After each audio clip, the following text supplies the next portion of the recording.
with Jenni and Jenni.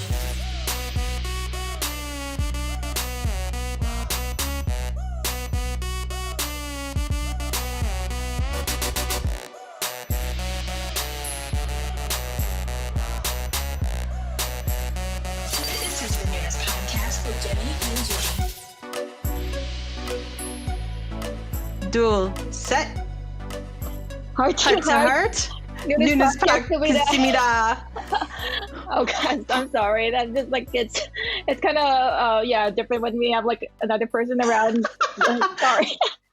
Why are you so embarrassed? It's okay. It's okay. I know we have a man around on the episode. Yes. Oh my God, we have a man on the show today. Don't freak out, everybody. Don't freak out. Like a Noonas and Opa podcast. I know we have to rename the show today because it's not just Noonas. It's not just two girls. We actually have a man on the show today. But this is the Noonas podcast, obviously with your host Jenni, and always my co-host Jenni. Hey. And yes, we do have a special guest on the show today. We do have a friend of ours on the show because we are reviewing ITZY's new album today because he is a really, really big MIDZY. Our friend Chris Brown is on the show today. Hey, everyone. Yes, everything that's been said is true. Yes, Chris is a self-proclaimed MIDZY. Definitely self-proclaimed MIDZY within our friends. So we had to have him on the show just to talk MIDZY or talk ITZY today, as well as kind of just join in on the show. Kind of subjugated him to a little bit of Kingdom stuff. Kind of sent him some of the Kingdom performances. Yeah, I made him do homework before like recording the show. Is here. A lot of like, what should we need to talk about it? Like, oh no, okay. Yeah, so he kind of, because he's a little behind the scenes of what we do to put on the show, because we do a lot of research for the show, guys. So, but yeah, we got a packed show for you today, because again, we're going to talk about ITZY's new album, their new, I think, was it the third or fourth mini album? Now, I think I lost track of how many mini albums they've had. I think it's their fourth. Now, it kind of depends on, if it's ITZY. It had like 3 new songs and then 2 remixes. So if we want to consider that a mini EP, otherwise it'd be their third, I guess, full EP with like brand new songs all the way through. Yeah, it depends on how the companies usually like name their naming mechanics to the albums, because it's always kind of funny how they name albums. But yeah, we're back with ITZY's new mini this week with Guess Who. We do have some kind of breaking news that dropped yesterday between me and Jenni, which is kind of hilarious because we literally posted it to each other at the same time regarding SM Entertainment, regarding some interesting developments regarding SM Entertainment and here in the United States. So that might get interesting. As well as, again, we had a bit of a break, but we're going to come back with our wrap up of round 2 of Kingdom, which is probably going to be our big chunk of our show today, because we're going to cover all 6 of the performances, as well as the results of the round, because we did get all the judging, as well as found out at least the rankings of the streaming and the global vote. We don't know the actual numbers because, again, Mnet is sneaky as hell and doesn't want to release those numbers because they like being vague about it. Oh, they like to be vague about so much shit. I swear to God. I'm saving my rage for that because I have so much rage. Jenni knows why. Chris and I are about to log out, and then he's gonna be having your own rant. It's just the Windows logout noise. It's just logging out at that point when I get to my rage. But yeah, no. I'll be fine, Jenni. I'll be fine. I will be fine. I'll just say it's hard being Ateez-y. It's really hard being Ateez-y right now. I'm not gonna lie. But no, let's just get into it because we have a lot to cover today, and it's gonna be a jam-packed show. So let's get started with this whole like SM news because this has been fun. My favorite company. This has been interesting. This is kind of hilarious how this broke yesterday because everybody was just like, what? So basically it was announced through, I think it was jumped through the Hollywood Reporter and then picked up on a couple other media sites that it was kind of joint collaboration between SM Entertainment and NGM Worldwide Television Group, that they're going to develop a competition series to scout American men to form a US-based K-pop group. For those of you who have listened to our show in the past who know, HYBE has already announced that they were going to have a US-based K-pop group, kind of their ties with Universal. They announced this like back in February, so interesting that SM's kind of, Oh shit, doing we need to that catch now. up. Oh shit. Just a little interesting. But the fact is that they're going to, air a competition, series, like a survival series show on American television, it sounds like.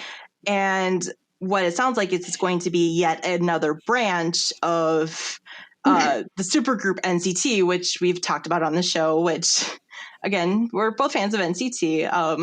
I think me being the biggest one. Yeah, Jenni probably being the bigger N Citizen than I am, but I'm still, I think, of N Citizen. But yeah, it's like, I also was just like, my notes I put here, poor Taeyong having to deal with more crazy, more and more members. In case they need to all like band together to form this as one super performance. Like, oh dear good. Yeah, there's already Jesus 23 Christ. members of NCT. So at this rate, it's like, what are we gonna have, 30? Like a cheerleading squad at this point, man. Yeah, Could all form a pyramid, and that could be their performance. I mean, if you watch like this performance of NCT's Back on Black, when they used to have 18 members, they did form like a pyramid formation. So there we go. See, I should be working for SM or one of those organizations. You should work for SM, because like I love the artists over there in the groups, but like the company itself, like they're super shady. Like there's so much history behind the. Yeah, after some other news that broke today with SM having lost some money, they're not looking so good right now. But what's interesting about the show, so yeah, like I said, they're going to scout men here in the States aged 13 to 25, which I'm going to say 25 is a little old for a trainee. Definitely in... That's what my sister said too. I was going to say 25 is a pretty old age for a trainee. Trainee age, because like usually a lot of the trainees are like definitely younger. But they said the people who are chosen are going to fly the Seoul and then compete and be judged by Lee Soo-man, CEO of SM Entertainment, as well as the other members of NCT. And then it's going to be very interesting. Like my idea is like, so like what kind of competition show is it going to be? Is it going to be like Stray Kids, where like, is it just like, we're going to like more reality style where we see them kind of come together and then like, we'll find out the lineup, and this is the lineup of, and what's going to be called NCT Hollywood, which really that's what we're going to go with. I don't like the title. They should probably change it, but I think that's like a working name at the moment, but I still don't like it. And people have been railing on that on Twitter. The memes. Possibilities of what's going to happen, and like what would they have chosen for like the recruits, because there's like worst case scenarios. And NCT Hollywood just kind of feels too localized to LA, because like, I mean, I get NCT 127 because Seoul longitudinal 127, but I get it because Korea, so I get that. But but like we also have NCT, whatever the Japan unit's supposed to be, which has yet to debut. It's still rumored, but people have their hopes up until this news broke. I was like, what? I know, because we still have Shotaro and Sungchan who haven't no units yet. Yeah, like the two new members who debuted like last year at the end of the year. And they're just like still just hanging about, and then they're still waiting like when they're gonna have their own little subgroup. And so we're still waiting for that news to happen. Right, and though there's talks that like they're supposedly looking to have like I think training or like recruiting in Japan. So it sounds like they were going to try to do something in Japan. So maybe there is some kind of Japanese unit happening, but who knows? I mean, again, I still feel like SM's playing catch up to HYBE, because again, HYBE's debuting a Japanese group this year, looking to debut a US based K-pop group eventually, maybe not this year, but next year or very soon. Just seems like a lot of catch up to what's considered probably the biggest company right now, which is HYBE, formerly Big Hit Entertainment, the house that BTS built. Yeah, house that BTS built. So that's where I heard it. Yeah, that's where you heard it. Yeah, the house that BTS built. So I'm surprised they don't just name the group NCT 50 for like the 50 states if it's in the U.S. I don't know, something like that. That's an idea. Take it as you will. Take it as you will. It's better than Hollywood. I will say that. Yeah, that's why instead of localized, like make it general. Also, like now that you said the age group is 13 to 25, that breaks my heart because I am no longer able to fulfill my dream of the past 10 years to be part of it. You can lie about your age, though. I know. I'll pull off 22. I can pull it off. Totally. 22. You could totally pass off as 22. Learn some dance moves. Learn to sing in Korean. The thing is, just gotta brush up on your Hangul. You'll be okay. You sing though, or can you rap sing? I know you play bass, but yeah, I don't know if you like. I could manage. I could get by. I could get through an audition. So, I'm just very curious to see because, like, again, I don't know if it's like it's going to be like, you know, reality style, or is it going to be like Island where it was like more like you got to vote for who was on the show.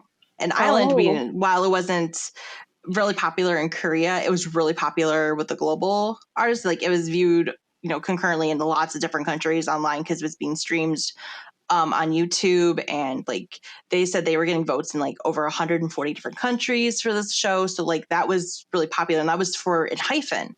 So that's how we got in hyphen's lineup. So yeah, it's going to be very interesting to see what's going to happen. Also, I don't know how American audiences are going to react. Obviously, the K-pop audiences here, I think, would watch it, but in terms of the general audiences, how do you sell that? So.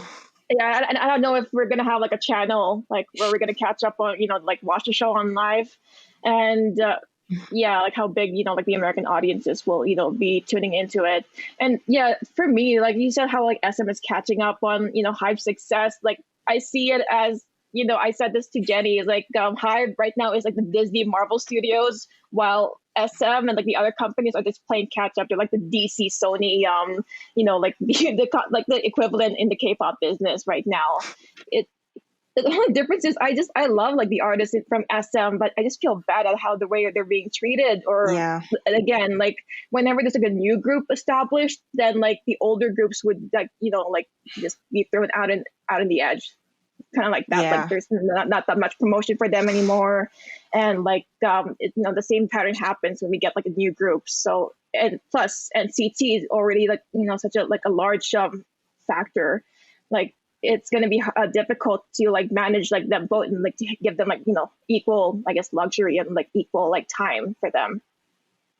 And that's like one of my main concerns for this. And that's what I'm worried about too, because I mean, we already have 3 subunits. I mean, because we're going to talk about NCT Dream next week because they have their new album, their first, you know, full album coming next week. 127, obviously, and then we have WayV. So, you know, what happens if we get whatever this US based group, and if we do get this Japanese group, we're going to have 5 different subunits of NCT, plus all the, you know, NCTU, you know, mix-ups that we get and mashups that we get. So you're talking really 6. And yeah, it's just, and then every 2 years when they do come together and do whatever the NCT like mashups are. Yeah. And in regards to whether, you know, kind of Western audiences will tune in, I wonder if that has changed over the year, especially with BTS really coming into the mainstream, at least for Western audiences, coming in with like a Grammy nomination, maybe 2 Grammy nominations. I'm not particularly sure. And then, you know, the no pun intended, the blow up of the song Dynamite. And oh God, I think maybe just that past year, and I think, you know, maybe, and correct me if I'm wrong, but the 2 biggest groups in K-pop at the moment seem to be BTS and Blackpink. And I think they have both somewhat crossed over quite a bit into Western audiences or just, I guess, in pop in general, at least from my perspective. So, so I do wonder if that audience has increased and curiosity would, catch a couple people. I'm wondering too, because I mean, we do have seen some Korean imports in terms of shows. Obviously, like The Masked Singer, which originally was based in Korea. Obviously, is very popular here in the States too. So there is some movement of like Korean media coming into the States. So who knows? But again, it's going to be very, very interesting. Again, it depends, I think, how they're going to stylize it and how it's going to be. Obviously, a lot of it's going to be in Korean because, we're training in Korea and it's for a K-pop group. Also, because, like, again, if it's a U.S. based group, so like, is it American members? How much English is it going to be in? And are they going to be Asians, or are they going to recruit like non-Asians and put in appropriate terms? Right. Yeah, so, is it just Korean, just American Koreans, just Asian Americans? Because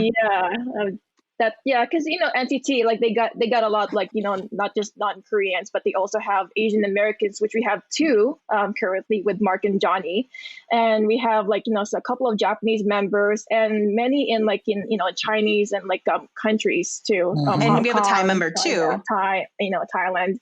So I was wondering if they're gonna get more Asians, or if they're gonna include Western based, or non-Asians at all. So that's why people are kind of like, oh no, kind of freaking out about it, and they kind of are against that possibility of non-Asian inclusions. I'm not sure. I'm just trying to keep an open mind, but I'm just enjoying the memes. So people people freaking out about it.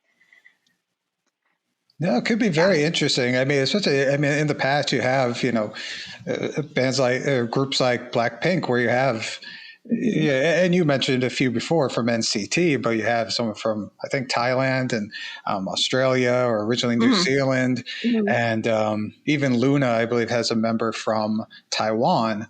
So yes. I think there is that flexibility. Why not? Why not? Yeah, we've had. And that was totally not a intended pun on the Luna song. Why not? I just kind of so. also, they're gonna have a comeback soon. Just letting you know. Okay. I'm curious for that. So twice, and Luna coming up. Luna. Okay. So maybe expect Chris, to come up. Show up sometimes. Whenever we have Chris back on the show. Keep my ear to the ground. All right.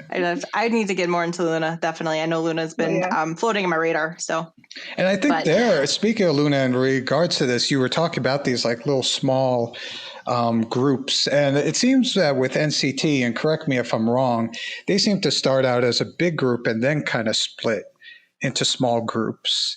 While with Luna, it seemed like they kind of started off as these little small groups and then built into a big group. They had groups of 3, and they were all doing their individual songs, and then kind of built towards this group of 11 or 12 members. So I wonder if that could be even something for this new show. Actually, NCT was formed, or originally came out with 5 members as NCTU, and then they gradually add more members and add more subunits. So that's how it went. I'm not quite sure with Luna if they already established themselves as 12 members, or they did what NCT did. But so that's kind of the concept of NCT is we're unlimited group, and we can be able to recruit more people into this one umbrella and be able to expand in different different groups with different sounds. Yeah. So it's an interesting thing, and it might be interesting if one of the members if they decide to retire. That would be an interesting concept, just to have this rotating formation. If one of the members don't want to work on it anymore, then we have new members coming along. So maybe they could probably do that as a possibility if some members want out. That's originally what they were going to do with Dream before they realized, oh, Dream's kind of nice how it is. So that's why Mark's back in Dream. Mark. And that's why Dream's now back as OT7. 7 member. instead of being 6, because originally Dream was just going to be the teenage group, and then once you're out of being a teenager, you're going to graduate out. You're once you get to be old. You're 25. You're gone. You're over the hill. You're 20. You're out of this group. No, poor Mark. Although Mark's like in every single thing that SM puts out right now. Mark, so this Mark is the joke now. Like Mark's gonna be part of NCT Hollywood. You know, he's from Canada. The Canadian one is like, oh my god, like he's probably hiding. Him and Johnny from Chicago are hiding right now. Please don't fake us. Yeah. Watch Johnny somehow get roped into having to do something crazy. Although I'm waiting for that. Because Johnny. Anyway, let's get into our album review for the week. So let's get into the whole reason we have Chris on the show today, and let's talk about ITZY's new album, Guess Who, and their title track, Mafia in the Morning. Although Mafia is in parentheticals and in Hangul. And Hangul too. Yeah.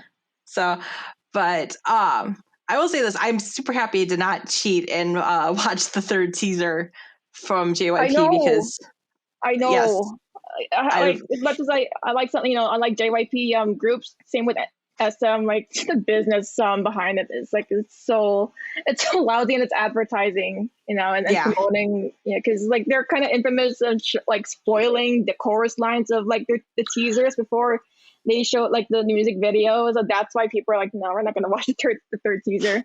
They were good at the first two. It was like, that's good. Just like show less and to get people excited. But then like I knew like third teaser. Oh no.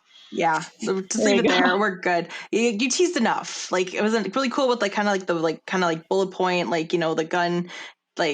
Looking like I like that kind of teaser, and then I mean it fit for the song, obviously Mafia in the Morning, and kind of this like cool kind of sleek. I don't want to say Blackpink-ish ripoff because I feel like everyone's trying to kind of get kind of on that Blackpink style currently. Already made notes on like how it's like stylistically different from Blackpink. I'm sure Chris would have like some like analysis on whether like, they are similar or whether like they are doing Blackpink or what. Right. Because I mean, because I think most people would be like, oh, this sounds like Blackpink, but I'm like, I don't think it sounds exactly like Blackpink. It sounds very like they have their own flavor to it, but it it's along that lines of like that kind of trap hip hoppy sound, but it sounds really fresh for me. Like it kind of just has like with their vocals and just like their vocal talents, like it just sounds super bright, and I really enjoyed it. It's a really fun track. Yeah, it's a really fun track. Yeah, because ITZY's like really known for like their colorful, like more of like a punkish like pop sound. And then with this new era with Guess Who, like they think they're delving into more of the hip hop trap sounds. And yeah, I think like the difference with like theirs and Blackpink's is like Blackpink's like their style and how they do like their hip hop is like really out there and bombastic. While I think with ITZY, they have like this really like a uniform like style of composition like in the production, and then I think it's more pulled back in terms of the like the production and like how they sing and rap, I think. Yeah. Chris, what do you think? Yeah, hearing the track, it took me like a second or a third listen to really kind of absorb it, because it kind of shocked me at first hearing the more hip hop influences. Because up to this point, ITZY had been a bit more, I guess, bubblegum pop, if you wanted to distill it down to that. And so it took a moment, even from the start, the first couple seconds with that, the very somewhat cliche kind of sounds at the beginning of the song. And even though ring, ring, ring, or it wasn't like that. It just reminded me of that other song from a couple years ago that went ring, ring, ring, and I don't even know the name of the song. But the hip hop influences were obvious. So it took me some time and a few re-listens to really absorb it. And then I started to realize how much I was enjoying it. I was surprised how much I did enjoy this track. Like everyone gets to shine on the track. And I think with from what I read about this band or this group, and this is probably the same with a lot of groups, they always say it's this person's era, it's this member's era, it's this member's eras with each EP or album. And No one said anything yet, but I can see they Actually, pushed Yuna very much to the front on at least on this album, or at least particularly on this song. yeah, exactly. That's I think I've seen a lot of comments said that this is Yuna's era, and yeah, people I think are agreeing that because Yuna has been like more of the attention at this music video this time. So yeah, you're right about that. Yeah, she's definitely kind of like more the center in this era. Definitely. Yeah, I Can't think believe she's she's like the youngest member of the group because I thought she'd be older, and I can't. And her name in English is actually Hussey, or she chose her English name as Hussey. Did you know about that, Chris? no, Like they have I like did not. their English names. Like Ryujin is like Joanne, Yeji is like Lucy, and Leah is Julia because obviously Leah, and Right, and right. then Yuna is Husky. For some reason, like what?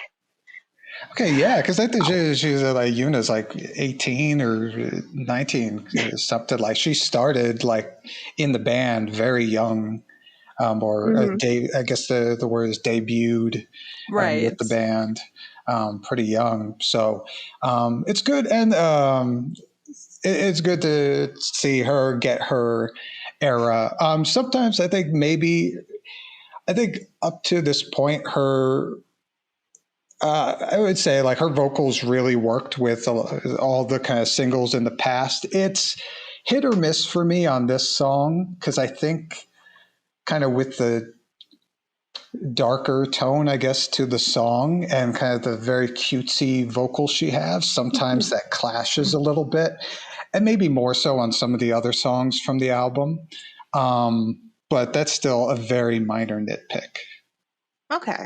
Yeah, I could see that. Yeah, I could see like because I think for me, like subjectively speaking, like the second verse is kind of like I guess my lowest like of them because like the sound it sounds really adorable, but even though they're going like hard on like the darker like phase of like or like the hip hop version, that's why like, comparing to Blackpink, like Blackpink really excels in like in their style and like in the rapping and vocals because they sound like more mature and like they like feel very more adult, while ITZY feels more like a teenage like type of range, I guess. Yeah, that's how I think too. No, I think that's a really valid criticism because, yeah, I mean, it definitely has because, like, it does still have some touches of that bubblegum pop, like they debuted with, like, with Dalla Dalla and like Icy and stuff. Like, it has some touches of that yet. I feel like with them, like they haven't quite fully gone to like this bad girl hip hop vibe. If they are going to go delve into that, and so there is this kind of weird juxtaposition. And yeah, I agree. The second verse is definitely the weakest part where the vocals don't quite match the backing track enough. Or something like that. Yeah, it's like it kind of feels off to me. Like, oh, It's a little yeah. clunky, yeah. So, but I mean, overall, I think it's a good song. Like, I think I like this better than Not Shy because I think Not Shy just didn't quite hit it for me. It just I don't know, just for some reason Not Shy just didn't quite click. This one clicked a little bit better. So. Yeah. Okay. Yeah, I'm surprised you're hurting me with that one. Just I know you guys like Not Shy. Not Shy, like it took me a while. Like I just for reason Not Shy just didn't. For whatever reason, I just couldn't click with Not Shy. So. Yeah, I think it was like the part when I found out about Chris liking ITZY was with during the Not Shy era. Like, oh, sure, you like ITZY? Like, oh my god, one of us. I think one of the things that we can say is consistent is their production. Like, I do listen, to K-pop as we all do, and listen to different bands, and sometimes, production is very, very hit or miss. Some is like, ultra clean to the point where it becomes like, I don't know, it feels like, a hospital, or ultra digital or digitized, or it's like too compressed.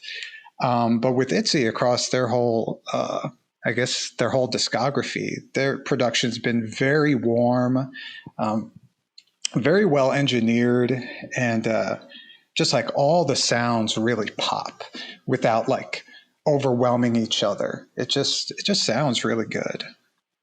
Yeah. To me, I feel like I think I enjoy ITZY's music more than like other girl groups. I think I think Mamamoo is like still my top girl group, or Red Velvet. But yeah, with ITZY, like they bring in a bit of like a retro vibe into their sound. Like a lot of their the things that I hear is like it brings me back into like the time when I listened to a lot of 80s music, it feels more modernized, and I could like really grab into their vibe because it has like they like balance like both like the girly like look and the tomboyish, because that's why I admire Yujin so much, because he's like my tomboy queen. But even their dance, I think I liked it better than Blackpink's, because they have like more dynamic like formation into it. Like I think a lot of like boy groups would be able to cover like those types of dances for me. Yeah, I continue to be impressed with just how they arrange a lot of their songs. With any number of members, it can be difficult to get everyone their chance to shine. And I think throughout their songs, they've done a good job at kind of giving everyone a bit of the spotlight. And that's why I like the song "ITZY." It's like my second favorite like K-pop song, because it really knows how to arrange so everyone's kind of like going over each other, and they're not stepping on each other, but it sounds really good, like how they decided to place everyone. So I'm continuing to enjoy this new one and the whole album as well. Yeah, I think the production. Oh, sorry. Go ahead, Jenni. I was just going to say the production, I think, on this album all throughout the board, I think is really solid. Like, I appreciate them experimenting a little bit with some like country sounds, like some country music sounds on it. Like, I was not expecting that at all. I should have seen it though with Not Shy, especially with kind of the country aesthetics they had with it. And the music video, and the music video, but with Sorry Not Sorry and Wild Wild West, I was like, whoa, I'm not expecting this at all, but it works. I like it. Yeah, absolutely. That's another reason why I like ITZY, because they do include, just instruments like guitars and bass throughout it, whether it's Wannabe, the whole chorus has like has the guitar chords going, and ITZY has like the bass line. And Sorry Not Sorry, Wild Wild West got that bit of a guitar in there, and that's just nice to hear, especially compared to so many other groups that kind of rely just on the synths and like pre-programmed drum loops and things like that. And we've talked about a lot, especially with the fourth gen groups, who obviously rely a lot on that now, but it's been nice to see at least a lot of them starting to kind of come back a little bit to some instrumentation. So I think some have started kind of delving back into seeing more instrumentation. It's been refreshing. Although a lot still do rely a lot on obviously drum loops and electronic beats. But I guess, do we have favorite tracks on the album outside of Mafia in the Morning?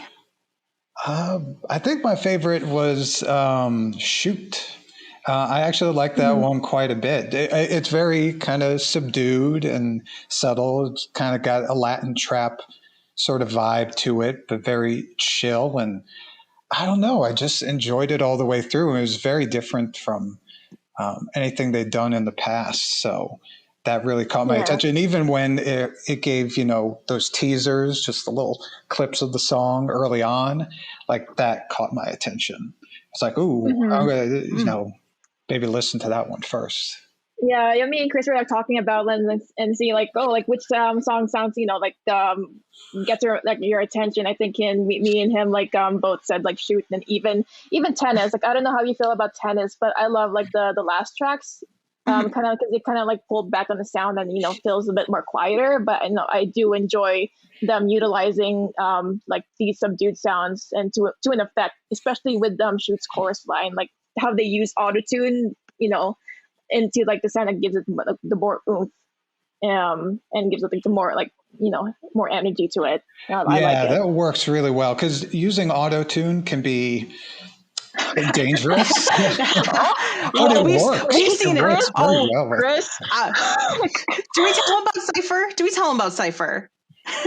No. We're gonna tell him about like ITZY's CEO, who used to be like the biggest artist back then in the 90s. No. Yes, No, yes, I'll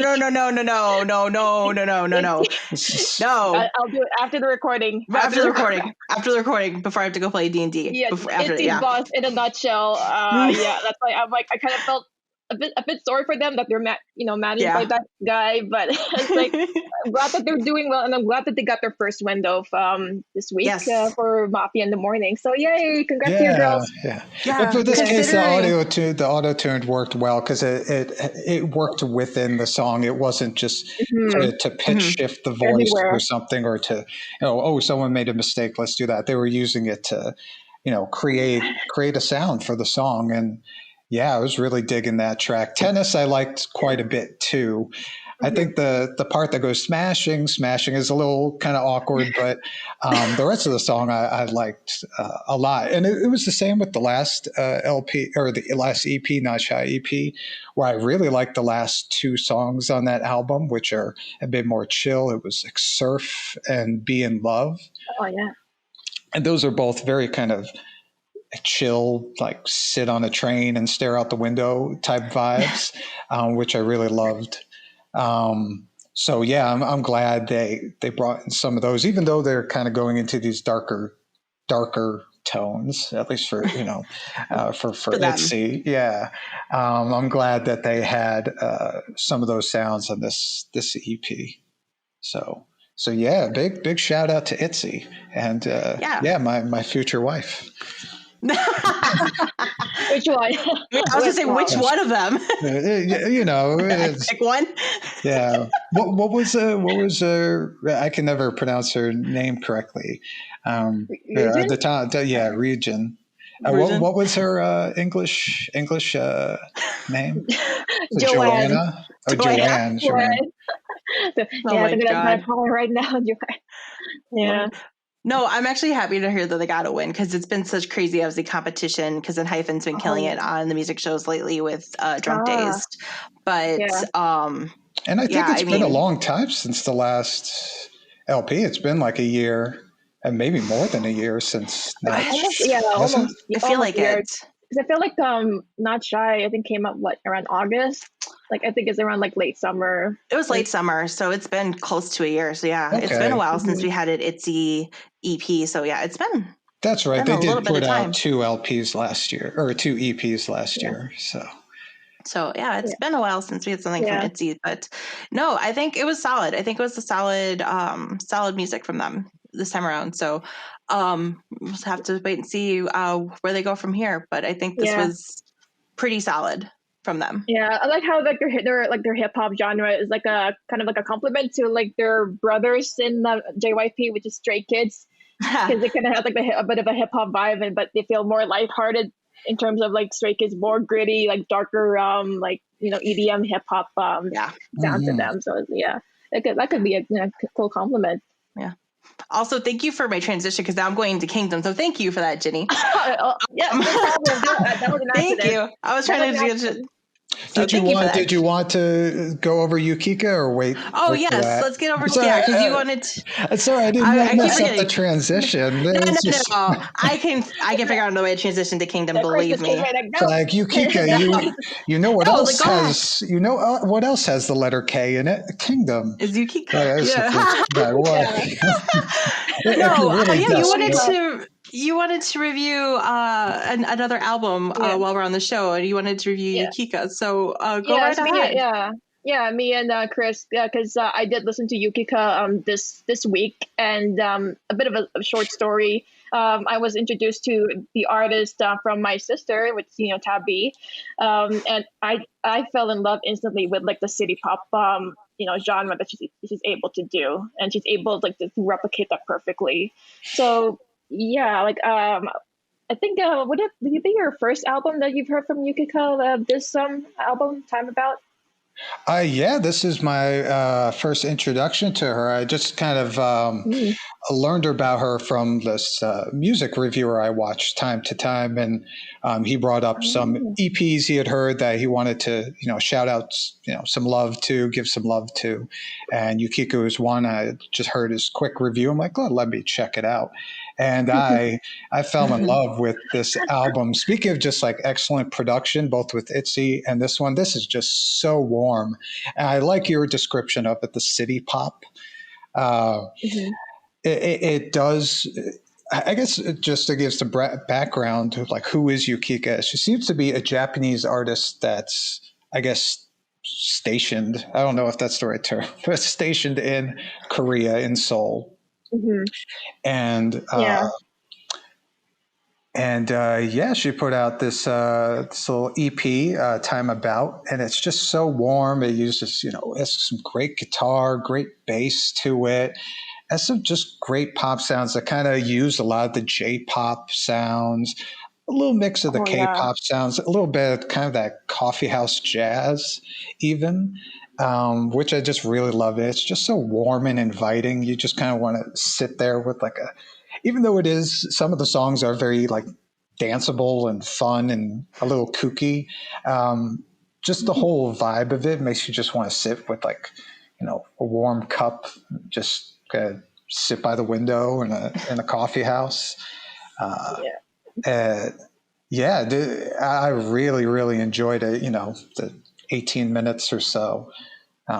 That's fantastic. So if you kind of like J-pop, K-pop blend with a great singer, a bit more chill than, kind of your dancey K-pop, check out Yukika, Time About. Were there any Yeah. favorite tracks you had, or any other Um opinions? for me, like when I think about Yukiko, whenever I listen to her songs, I immediately think of like anime openings back in like the 80s and 90s. Like yeah, Mm-hmm. that would be like her songs would have been like a perfect usage if to show like for like Sailor Moon, that kind of like magical girl like elements into anime. And that's something that's like listening to her songs makes me miss I really wish animes would use like that city pop sound back in their openings. Um, Not just I guitar driven, yeah, the guitar anime driven. songs that kind of, I guess, flourished in the 90s, maybe. Yes, exactly. I think for my favorite songs from In Time About was the third track, which is Love Month, and the fifth, which is Secret. Um, yeah, like listening to the songs. If you haven't heard this yet, Chris, I would recommend you like listening to another artist, a K-pop artist right now because it kind of reminds me of IU's Lilac album, which we did review because she did incorporate elements of like a bit of city pop and like a bit of like retro wave vibes with a mix of like other like vintage pop sounds into her album. I think with IU it feels more diverse, whereas with Yukika I think she like focuses on one genre in the city pop. But I do recommend you listening to IU's sound and see how you can compare. But also, you can I don't know if you've heard like her last Yukika's last album, which is Soul Lady, because yeah, it brought me a lot of like it got me all nostalgic, listening to the 80s when I was a kid. Even though I'm like a 90s, I'm 90s raised, but yeah, I really I really enjoyed it, and I wish I included her in like my top 10 or in my honorable mentions, but I felt so bad I didn't. Well, this is the year for it. This is the year for 2021. Yeah, There you and I go. agree with your favorites. Those are my favorites, Secret and Love Month. I also like it, like the main single, Insomnia. But if I had to choose two, Yeah. the gun to my head, yeah, it'd be Love Month and Secret. Secret especially is just so freaking cute. It's so Oh much fun yeah. and so poppy and kind of bouncy. It just yeah, it's just a nice little record, and it is kind of, yeah, one sound throughout, but it's an EP. It's 18 minutes, so Mhm. um, you don't need a huge amount of diversity on a short little EP. But I will definitely check out that other artist because I'm always curious to Yeah, hear IU. that type of Yeah. sound. Highly, Yeah, I'll highly send you recommend the IU. Definitely. Yeah. Especially her latest is really, really good. I think it just went platinum, or I just checked because I know I was checking Yeah. all the platinum rankings She's like yesterday. Korea's, she's Korea's like darling. She's like Yes. Korea's like main like female like artist, currently. Okay. And her latest is really good. I think her track lists are like, I think many. Like, I don't know how long her track list is, but yeah, I do recommend checking some of her songs out. AYU? Is that? No, letter I, the I, letter the U. letters. Okay. And you, Yes, you. IU.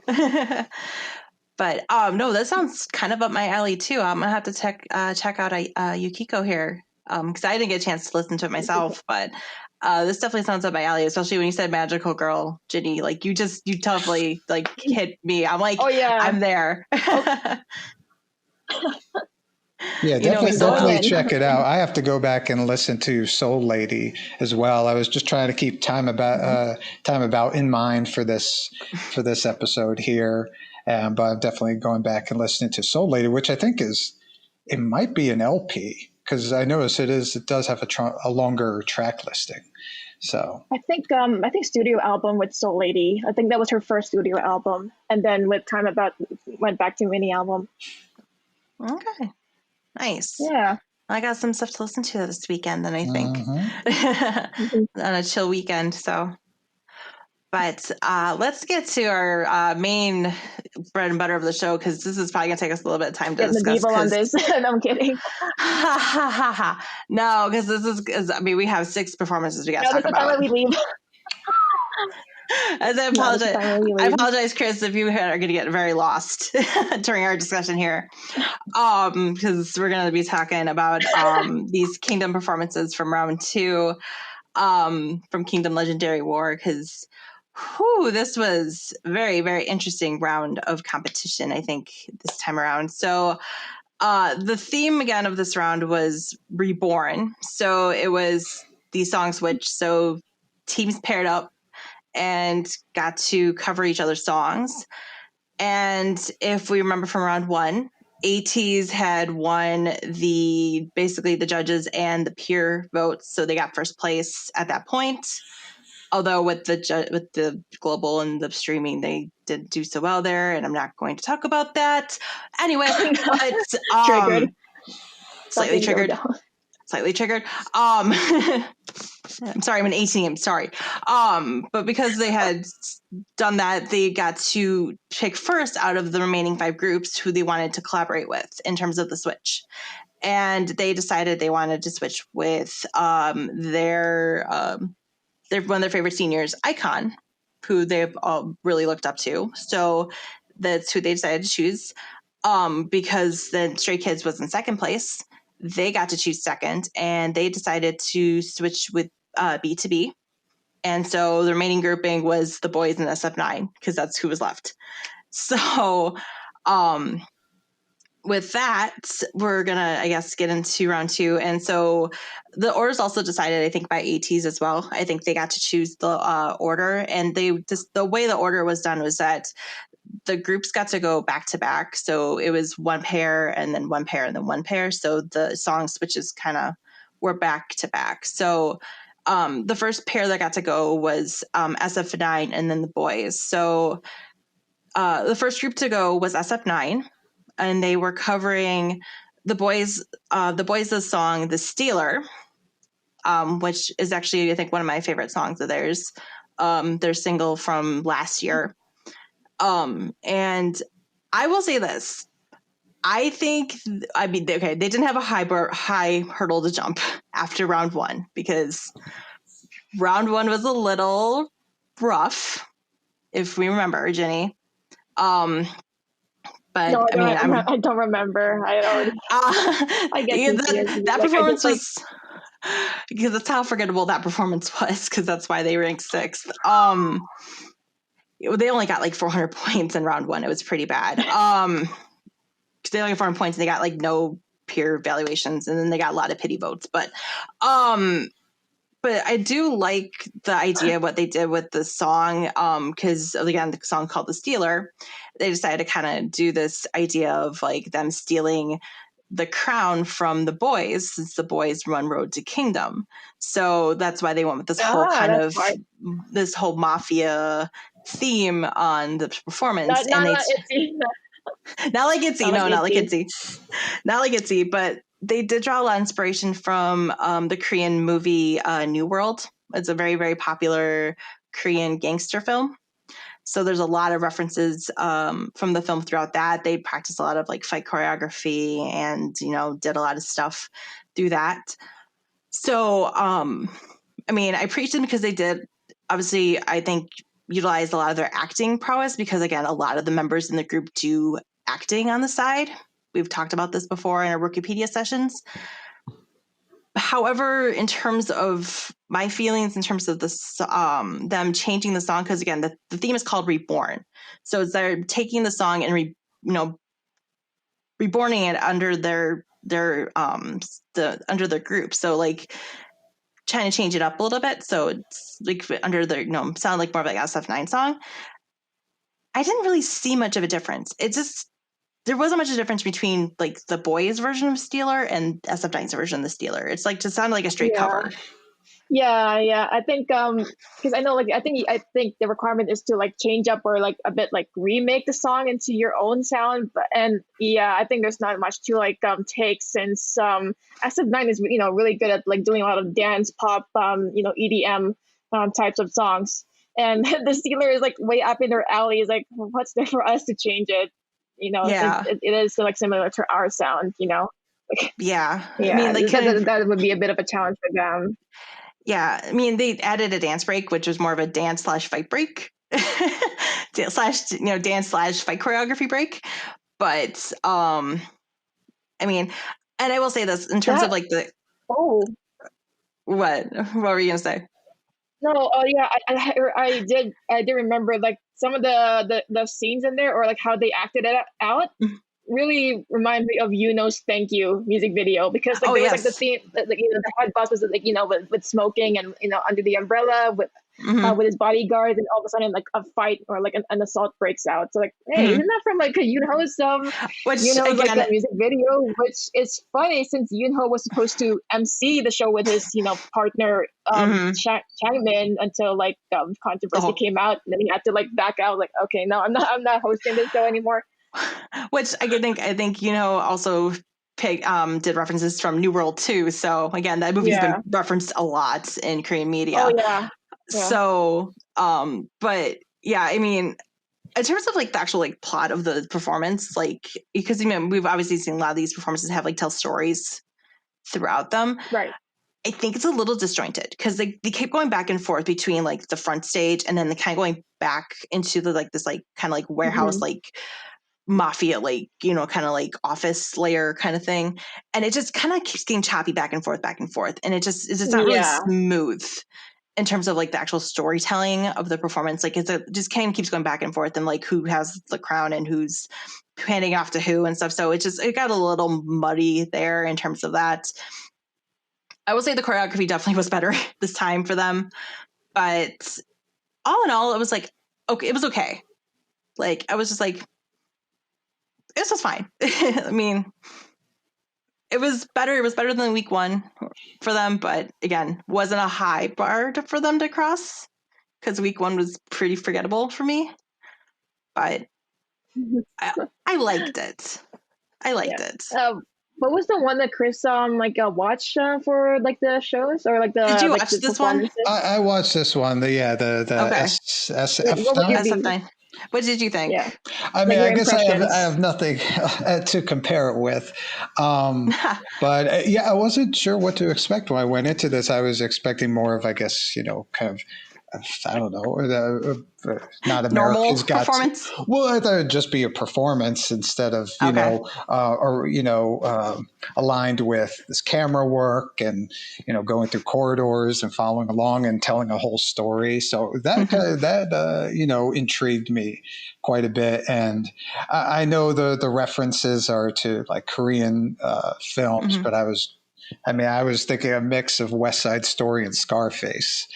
I can see that too. I got from it. And Yeah, I mean, it was a fun watch. I mean, I don't have too much to compare it to, but just as my first time watching it, I did enjoy it, and I was impressed with the camera work. It's like when I watch some of that what's it called, the Studio Choom Ooh, stuff on the yes. performances. Oh yes. I'm like, I might not even like the song, but I'm just impressed with the camera work, especially like even just the Not Shy video going back to ITZY, like that their performance on that. Like I like the song and everything, but more so I'm just like wowed by what they're doing with camera work. So I think like the song itself, I wasn't really it wasn't very memorable to me, at least in this Okay. iteration. But yeah, because I think just the camera work caught most of my attention. But it was a good way to I don't know, to initiate myself into this stuff. And Into this. I'm sure my YouTube algorithm is yeah, going to be all screwed up thanks to y'all. Oh, you're welcome. You're very welcome. Especially if you start watching all 6, then they're really messed up. Yeah. So, because I mean, also, because I love the people who also were confused because when Zuho came out with the knife and everyone's like, why is the knife blurred? It's a whole Korean. Okay, it's a whole Korean. It's a Korean standard thing. Apparently, if a knife is coming at a person, like about to stab a person, it's a blurred out thing because there's a lot of crime with knives and people getting stabbed in Korea. So like they will blur that out. Or if so anything threatening with a knife will get blurred out. Guns are fine. Knives, not so much. Like if you're like a knife's getting pointed at you threateningly, that gets blurred out. I guess it's like the middle finger. It's like, I wonder what's behind that blur. Like, okay. Right. It's like, we know it's a really big knife. No, but thank you. I was wondering about that. I thought like, oh, maybe the video quality went down for a second. Nope. Okay. Nope, just Korean standards. Just Korean television standards, apparently. That's fascinating. So, yeah, I was just like, why is the knife blurred? It's because I've seen it a lot in K-dramas, especially because I've just been watching Mouse, and there's a lot of blurred knives in that because there's a lot of murders in that. But,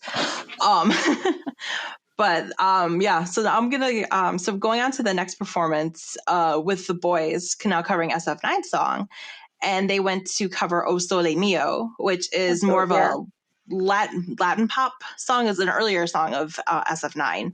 And their title there was O Sole Mio, The Red Wedding. I will say this. What would you expect? How would you expect if you have the title Red Wedding in there? Okay. Yeah. Let me ask you, Chris, what would you expect if there was in the title Red Wedding? Something Game of Thrones related. Murder. Thank you. Betrayal. Betrayal, murder. Massacre. It's a lot you can do with that, yeah. There's none of that in this performance at all. There's none. 0 out of 10 already. Pretty much. I mean, okay, the boys, can we stop with the Game of Thrones references? Can we? Because you've been on this 3 times now, and it's performance was like your last performance was called A Song of Ice and Fire. And not really, I don't see any like references or connections to Game of Thrones. Like I know we're supposed to be like, I guess, like have a medieval theme with Kingdom, the name, but yeah, I don't see any connections to it, or I don't see relationships. Like, okay, there was like the lighting of the candles, and there was ice around them. That was like the only references to ice and fire. There was nothing. The like only reference to red was the color red in the performance. Red. That doesn't guys, no. You also have American. Do you freaking Eric in the group? I think Eric's watched Game of Thrones. I don't know if it's Eric's watched Game of Thrones. You have, I don't know. Kevin. Kevin. I'm sure Kevin's watched Game of Thrones. Kevin wouldn't surprise me if Kevin watched Game of Thrones, actually. Wouldn't surprise me at all. But yeah, this performance confused the hell out of me. I'm not even gonna lie. Like, I'm just sitting here, I'm like, okay, what's going on? What's the plot? What the hell is this birdcage? What is happening? Like, it's just I have nothing going on. I just feel really bad because like I think they use so much of like their like they use so much material, and I think they've outshone themselves, because since they were the champions of Road to Kingdom, like they have like such extravagant like sets. Like they have like this ladder where like some of them are on top. And like for this, like there's nothing to outdo from their previous performances. Like, yeah, what now? Like, I don't know.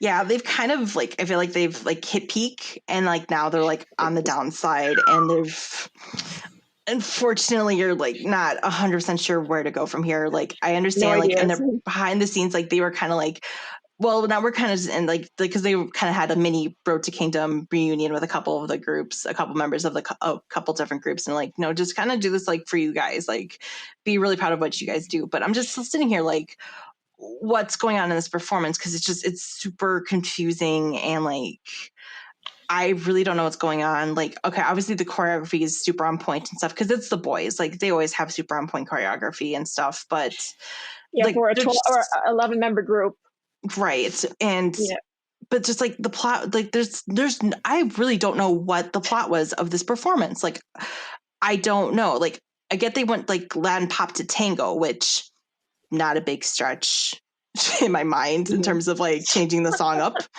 That's not really much of a change. I think they could have maybe played with the tango idea a little bit more. I actually had, when I was watching this with my friends, when we were doing our group watch party, they had an idea like they should have done something more like the Tango de Roxanne and gone more of like a Moulin Rouge vibe with the performance.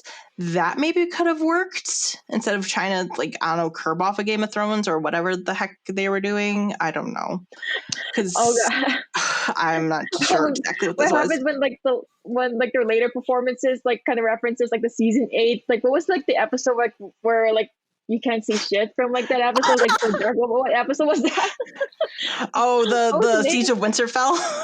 Battle of something. Episode, like no, it's like the performance is just dark when you can't see the anything. long like, night? Yeah, the long night. There we go. Yeah, I forgot. Like, because how forgettable the season is. I know. That well, would be so funny. The long night, you can't see shit. Where's the performance? Well, you had a part in here where they're dancing in the dark, which, okay, I get like there was a part where they were supposed to light staff on fire, which apparently, I'm not going to knock them for this because apparently they couldn't get that to go off in practice either. I will knock them for that. And they couldn't get off in practice. They couldn't get it off in the performance. But like even if that was like lit in the dark and stuff, like I don't even think it would have worked in the dark space that they were dancing with, because I don't think it would have given off enough light with how much it was swinging around. I don't think it would have worked. So them dancing in the dark, I think, just also took away from it too. Also, like you keep having Sunwoo and Hyunjae like have like these like moments to stand out. Like, can we have other members stand out in the performances? Like it's always Hyunjae and Sunwoo. Like you have 9 other members. Give them points to stand out. I've seen other groups have other members be able to stand out. Like we've had like 5 performances from the boys. So between Road to Kingdom and Kingdom Legendary War. So I guess, yeah, I was really disappointed in this. Really disappointed. The hits keeps on hitting. The hits keep on hitting. So yeah, so I have no opinions on that. I have no opinions because I couldn't remember like what happened in the. Yeah, let's just say the first half of this week was a little rough. I would say the second half is a lot better. Because we get into the third performance and we get into because it was kind of split off with iKON and Ateez switching off. Like there's like 3 groups like from one episode and then 3 the second episode. So right. like 2 parts. Yeah. So we got so the first episode only got to see iKON. We didn't get to see Ateez until the second episode. So so the third performance was iKON with covering Inception. So it's Inception, an iKON version of Inception, which I will say I've been an Inception stan since day one. From Ateez. Brace yourself, Chris. Brace yourself. Oh, is this where it comes? Is this where the rage comes? No, the rage comes later. Okay. No, because the rage comes a lot later. No, because actually, I kind of turned around on this because, okay, I will say, like, it took me a little bit on their interpretation of the song because I'm like, they definitely went YG on the interpretation of Inception. Yeah, Like, because YG's it's like full on hip hop, with like with their artists, and yeah, like their cover of it, like it's as if it was made by YG, like Inception made by YG. pretty much like because like it worked, and then because all of a sudden like it gets to it, and then like all of a sudden like you're getting to it and you get into the chorus, and then the original chorus is gone, and then they just have this like beat drop, and then like and it's just like wait. What happens to the original chorus, which I love the original Okay, chorus of Inception. I'm gonna be so embarrassed, like trying to demonstrate because like the original chorus it kind of hits you in the dramatic feel because it goes like, but in the chorus, like, and when it comes to Icon's version, it's like they didn't do anything. They didn't get to the high notes. Like, where is Yeah, it? It's like it kind of leaves you like hanging in there. Like, what if you're really familiar with Ateez and their songs, is like you're kind of waiting for it, and then when they didn't do it, like. Yeah, it's like this emotional total blue balls like moment for like fans is like that's why me and Jenni are wearing blue right now because like oh, is this why we're wearing blue? Totally unintentional, by the way. When we totally went on camera, we didn't realize we were wearing blue today. But yeah, no, we were literally like saying like we felt like, especially me and other ATINY, I was talking to my other ATINY friends, were like, yeah, this felt like we were getting a little blue balled because like AT songs really always build up a lot of emotion. Like I will say this, Eden and Hongjin always build up a lot of emotion whenever they do their songwriting, and then it just builds up, especially into the chorus. And then them taking out that chorus just kind of cuts that out, and you're just like, wait, what? it just feels anticlimactic almost A little bit. So I did appreciate like Bobby's rap. I liked Bobby's rap, although I don't know what happened with the audio quality of it because I liked the lyrics of it, but I'm not sure what happened with him performing it because it was kind of choppy with his and like performance. there were moments where he like lost like lip syncing into it and he kind of like felt out of breath. I was like, oh shoot. But at least like with Bobby, at least he was having fun with the performance. He didn't care about like whether he lip sync or not. Like, I wonder if he wasn't feeling good because I know he left. He wasn't in there for the second half of the episode, so I think he wasn't feeling good that day. So I wonder if he left because he wasn't feeling good. So some kind of illness or something. So but I mean, I do like the fact that they did go Inception on Inception, and they were taking things from the movie Inception. I kind of like them kind of going on the nose with it because Ateez kind of did it with the song and the music video too, because they were kind of doing the whole dream thing with the music video, but they didn't do like the whole like world bending stuff. But the whole thing is kind of dealing with dreams and stuff. But I liked it. It's just I do appreciate them at least changing up the song and making it sound like Icon, and taking it and doing their own way. I know I was watching Ateez's reactions and I felt like they were being very polite. Oh, no. Because like the juniors, their idols before they came about, like Ateez. Like I think Icon is like one of their like inspirations to become like their own K-pop group. Like one of the members did attend an Icon concert, so it's kind of like to see like your idols and then doing your song. It's almost like an honor. But when they kind of like change it, I was like, okay, all right. I don't know how to feel about that, but it's like kind of flattered that Yeah, because like I feel like they were kind of polite because knowing how they've reacted to other performances and seeing how they reacted to that one, they were just kind of like, yeah. It was like you felt like they were just a little like cricket sounds. Yeah, they were just a little like not. I don't know. Maybe I'm reading into it. I'm not sure, but yeah. Stop being so biased, Jenni. Stop. So, I mean, the one thing I will say is I do like at the end with the Icon when they kind of did slow it down with the chorus, and they had this really cool like arm movement thing with the time, and is kind of really cool with the chorus. That was a really cool movement. But I did like the fact like it's a style swagger, totally Icon. Kind of hit the nail on the head, I think, with the challenge in terms of changing it to their own style. even if, like I said, felt just a little like, eventually kind of turned around on the song. Like, I'm like, okay, I'll accept it for what it is. It's their version of Inception. I still prefer the original, but I'll take it for what it is. I think they did a good job with it. So then we get to week 2 in terms of the episodes, but it's still, the same round. So round 2, the fourth performance, we get to Ateez, and they decide to cover iKON's Rhythm Talk. Shush. Shush, Jenni, shush. I'm not doing anything though. I heard you sighing. Something But different though. But anyway, they covered Rhythm Ta, and the title of the performance was Rhythm Ta: The Awakening of Summer. I'm just gonna preface it with this. I was kidding when I said it'd be hilarious if they decided to do alternate universe stuff on the show and the performance, because I was not expecting that, and that's what we got.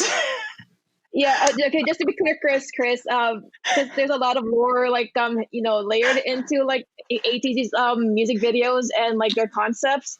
So what they did is they used, like, some of their previous elements from, like, different storylines into, like, this performance in Kingdom. So that's why, like, Jenni might, like, derail herself into, like, alternate universe talks here. So I apologize if I do. Because, well, no, because they literally tied in shit from this previous album. They literally did. I get you, Jenni. I get you.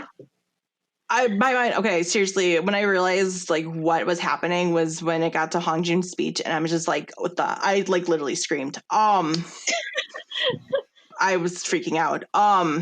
Anyway. Okay. Can I take over, Jenni? You take over because I need to focus. You take over. Okay. Okay. Yeah. I'm sorry, Chris. Like, you have to like witness this. Like, us melting down. Well, it's just Jenni. Doing this. I'm sorry. I'm the only like insane one in this right now in this episode. Shush. But what I love about the performance, Jenni, I'm saying love, is how they still like incorporate like those classical like music, because they're really good at like making like trying to like pick like a classical music and incorporating it into like their own like established songs. So right now they use Vivaldo's Summer, which is like the storm portion of the music, and like use that into like their cover for Rhythm Time, and it works so well. It's like I don't know if you've seen this, Chris, but it's like it really mixes well with like the classical music and their version of Rhythm Ta. Like Jenni, like let me pick up because I'm back. Okay, so no, I'm back. I'm sorry, I just had to focus there for a second. No, if you're looking for a story-driven performance, like this is it. The references in this song, the references in the performance they used from Money Heist, from the show Money Heist, or La Casa de Papel, the references from the movie Equilibrium are all in this performance, are so well done throughout. It's another whole movie on stage, much like round 1 was when they did Wonderland on the pirate ship. This time they are it's literally a heist. It's Anarchy. Anarchist, like Money Heist, like subgenre of the film. Yeah, like if you know more about Ateez, is like they're really masterful in like with their performance and their dance, because they do emote, like it's like they're acting on stage, because they're really good at like like the movements and like having like this really manic faces that they're able to pull. And like they're able to ace that well into like their performance, and they've been hitting so much in their performance, like from like their first into this currently. And what's impressive is that they've literally tied this even not just into their whole AU period in their discography, but they also tied it into the storyline on the show, because even with the end of the performance, it ties into the first performance, because you see Hongjoon break the glass and steal the hourglass, which is the first thing that he Yeah, hourglass is like some of the symbols that they use in ATEEZ. So yeah, they always like carry either an hourglass or a compass. So whenever you see those like objects in their music videos, like okay, like those are important objects you gotta look into. The hourglass is a very, very important part because it's actually basically the whole way how the big thing. Multiple dimensions. This is how you travel to multiple dimensions in this world. That's how it's the hourglass. So, and so, like I said, also to note too, for those of you who are in the know within the ATEEZ universe, this was ITZY on stage. This wasn't just regular ATEEZ. This was freaking ITZY. So, ITZY being. Jenny, go ahead. If you watch their music video, and if you've seen me in the costume last Halloween, that's what I wore from ATEEZ some era. Was where they wore all in dressed in all black with trench coats and with a cowboy hat. Yeah, that's what Hala Hala means. Like ITZY, that's what they're called. So yeah. But what I'm saying is that this is basically in terms of the AU, this is like a precursor to ITZY. I think this is early in the storyline. I could go into a whole theory. I'm not going to because I don't want to bore you guys. We're gonna be like 3 hours all day. Yes. I know I would be here. Actually, it would be here for 3 hours, but I'm not going to do that. But again, just masterful. Again, with the song itself, like I said, they took Vivaldi's Summer, the Storm into the classical music. Throwing in a lot of ATEEZ swag into the song itself with their hip hop. The fact they sped up the song because Rhythm Ta is a really kind of more slower hip hopier jam. They sped it up. They threw in kind of some Latin EDM, beats, an EDM type of dumb hip hop. They threw some Latin beats in there too, which they've played with before. They completely changed it up and made it their own, and I was just impressed. I'm so mad that we cannot have this on Spotify because I would totally be playing this all the time because it's an amazing cover of the song. They nailed it, hands down, in terms of changing it up and making it their own. So again, props to ATEEZ, just blowing my mind yet again. This is why I'm a freaking 18-y. So. That's why I begrudgingly respect ATEEZ. It's what so they she do. puts up with my bullshit. That's one I'll have to look at. I'll have to watch. You have to watch. If you have any questions, please. We're talking about this. Chris is this is really interesting. No, I'm kidding. It's also fascinating just that the group has a lore. I mean, I don't know if it's a whole story behind them or it's just kind of. Oh, Chris. I don't want to open, Pandora's box, right? It's there's theories. There's few groups that have that. Off the top of my head, I can only think of Gorillaz and Luna that have a bit of lore behind them, or entire stories, formed that how they created the band, how they started. Yeah, no, this is a whole storyline within the they have a whole universe. They've been telling a storyline throughout their music videos, and performances and stuff. From day one. They've been telling a whole story. It's crazy. It's an insane journey. So there's a lot of symbolism and stuff. So go watch it. It's an amazing performance. So gonna go on to the fifth performance, which is now we're gonna get to the fifth and sixth. Shush. We're gonna get to B2B covering Stray Kids' Back Door, which is I think I put just my favorite song of 2020 because I love Back Door. And it was going to be really interesting because, we've seen B2B, is a very, ballad group. And it's going to be very interesting to see how they're going to cover Stray Kids, obviously very, EDM based group. Very interesting to see what they're going to do. It's kind of funny seeing them back in the behind the scenes, what they were choosing between the two songs they're choosing. Because they're choosing between Backdoor and Top of all songs. I was like, really? You guys are going to choose Top? Which Top is an amazing song, but I'm kind of happy they went with Backdoor, and I really like how they actually used it and how they managed to make it work with the performance and stuff, because they went this whole rock behind the backstage at a rock show vibe with it. They made a Backdoor into a rock song, a straight up rock song. I was interested because interpreting like the original Stray Kids song, because Stray Kids like does a lot of like really relatable and very heavy-handed like subjects, youth mental issues, or like political relationships, and like how the authorities treats their youth in Korea. Mm-hmm. I'm like intrigued to how B2B remake that concept, but turn into just like a solid like rock and rock concert like version, instead of like following into like Stray Kids' like concept of their songs, especially with Backdoor. It talks about the authorities, and like the authorities have like just better opportunities, instead of like the lower class citizens, mostly of that those themes. So yeah, I'm just like, wow, interested that like they did something different with it.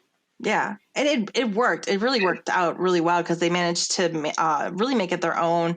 Managed to showcase like all four of them very well in terms of their sounds and like their styles.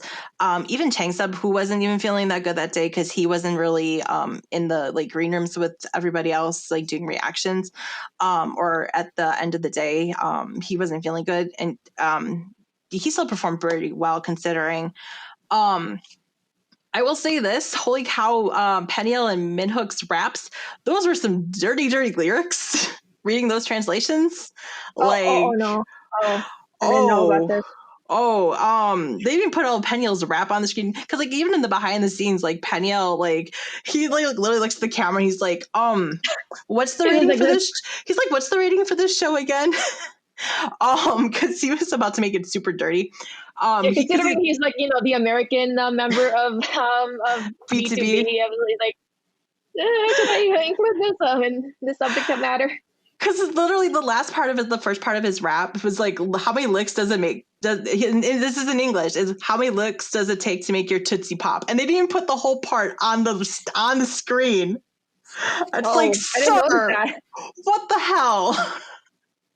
Also, and then Minhook, also his part translated was your high note, your high note, your soprano. It's like, sir, what are you doing? What are you doing? And to top it all off, when Minhyuk at the end, ripped his shirt. Yeah, it's like icing on the cake. Not that it was like something important that we have to discuss about, but there's something to note too. Something just to note, 30-year-old man who still looks amazing, by the way, ripping his shirt off on stage. But yeah, I mean, them just taking this whole and going complete rock show with it, with their vocals again, just just B2B, I'm seriously, like, they keep amazing me every time they're on stage. I just been loving them so much, and they just been embracing having so much fun on stage, and like I just love that energy that they have, and it's just been so fun to see them kind of like have fun on stage and do this and like have these really fun performances. And they took Backdoor and they just made it super, super fun. And like, they nailed it. They nailed this performance too. Like, honestly, between Ateez and B2B, like those were my top two performances of the week. Oh, really? Hands down. Those were my top two. Cause both of those in back to back were amazing. So I was just like, yes, all this. Yes. So. Well, that's very high praise. If your number one song of last year, got a remix and you still liked it, that's that's high praise, because remixes, are very 50-50. A remix in general is just right. Yeah, exactly. So like the fact that they could take a song like also like Backdoor, which is like, it's such an insane like genre like mashup of a song as it is, and the fact they could just like smooth it out and just be like a straight rock song, like an American rock and roll song, like 80s rock, and it's kind of that 80s rock style. Something that Rock of Ages should have been. Yes, like very much. It felt like very Rock of Ages, like the musical Rock of Ages, even though Rock of Ages is a horrible musical because it's a horrible jukebox musical, but it felt like a lot of that vein, but it just done better, So, well, then those lyrics that he added, if it's 80s rock, then those lyrics that one guy added totally fit. That's totally it's fit. very 80s. Orchestra Gravity. Orchestra Licking your Gravity. Tootsie Pop or Hi. whatever it is. Yeah. Peniel nailed the assignment, everybody. God damn it. All right. And then the final performance of the week was Stray Kids, and they decided to cover B2B's Pray I'll Be Your Man. So they did the Stray Kids version of that, which I will give them credit. This is a really, really, really, really hard song to cover because this is like vocal, like, and like so many vocal, like hard, like vocalizations, harmonies, like that part at the end with the vocal harmonies and the rapping at the same time. This is just a hard song, period, to cover. For them to go and to try to attempt to like remake it into their own image and to cover it, I mean, I will give them props for trying to do that. Yeah, and it used to be like a ballad song originally from B2B, but they made it into like more of their, their style, which is like more hard EDM and hip hop into it. Yeah, and I think they, really did a, good job, like remaking that into their own. It's really impressive too. Yeah, especially since a lot of like the rap, since Stray Kids is mostly composed of rappers. It's really surprising when you see like one of like the original rappers like being able to be really good singers too and hit those high notes. Yeah, can we talk about vocalist Han Ji-sun? Like, oh my god. Yeah, he was like a hardcore rapper, but then he like switched it up into like a main vocalist of the group, and like he's just like hitting those notes. It's like, wow, that is like super impressive. I love everyone's reactions were like, wait, Han can sing? It's like, where have you all been? Yes, Han can sing. The reactions of like the other members of the group, like, wait, what? Oh, that's surprising. Sing? I know. It's like, yes, Han can sing. That boy can sing. Because he was really nailing some of those like vocal harmonies so well. He was really carrying that song. Really take it, because I mean, basically, Changbin was like carrying a lot of the hardcore rapping throughout a lot of it, and which, I mean, because some of the rapping is super, super fast in that song, and I know Changbin can rap super, super fast, so like props to him to do that.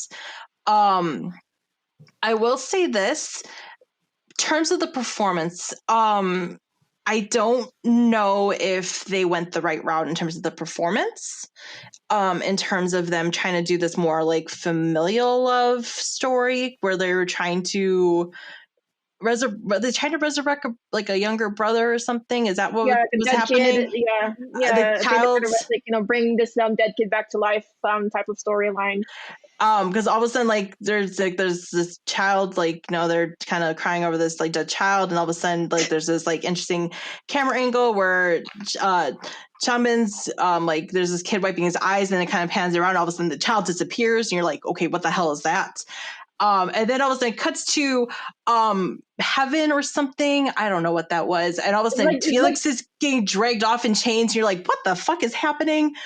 It's like those moments where you make deals with either like the angels or the devils, and who would be the ones who would like help you help in trying to resurrect this child. I think apparently as I read like it's an analysis on the Instagram. I think it's like the angels wouldn't let them want to resurrect this child, whereas when they went turn into like the demons instead, and then they were like they allowed them to like make this deal, but in terms of a price, which they need to like sacrifice themselves in order to keep the kid alive mostly. Okay. So yeah, because it was a little muddled for me in terms of like trying to understand what was happening, because there's a lot happening, because again all of a sudden it's kind of happening, all of a sudden just you get to the first chorus, all of a sudden like we cut to backstage, the back part of the stage, to the longer part, and then it's just all of a sudden like I see Felix getting dragged off in chains, and I'm like, what the actual hell is happening right now, with his deep voice, doing the part with Peniel, always on my mind, always on my mind, and I'm just like, what the hell is happening? And always on my and mind. Also that wasn't helping me that he was doing it really, really deep, and I'm like, Sir, Yeah. no. Yeah, like, if you know Stray Kids, you know ITZY brothers. Like one of the members who's Australian, Felix. He's really known for his really deep voice, and he's just 20 years old.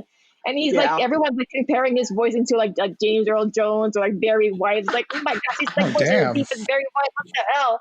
Yeah, does that match his like look at all? Because he's like super very skinny, like pretty. looking, kid. And all of a sudden, when you hear him like rap, it's like always on my mind. Always like, like, oh my god, like. Yeah. Also, when he turned into the demon on stage too, with that was like, yep, nope, we're Demon Felix. Okay, cool. Demon. Yeah, I mean, kind of like incorporates his like his his way of like rapping too. I mean, yeah, this is where we're at. Demon Felix, cool. Yeah, I mean, like I said, I give him props for attempting this because, like, I know Ian kind of had a broken note at the end, which I just more attributed to him, like, doing emotion and, like, because they showed him at the end, which I hate you for doing this because you manipulated this for, like, they exploited, views. Like members, there.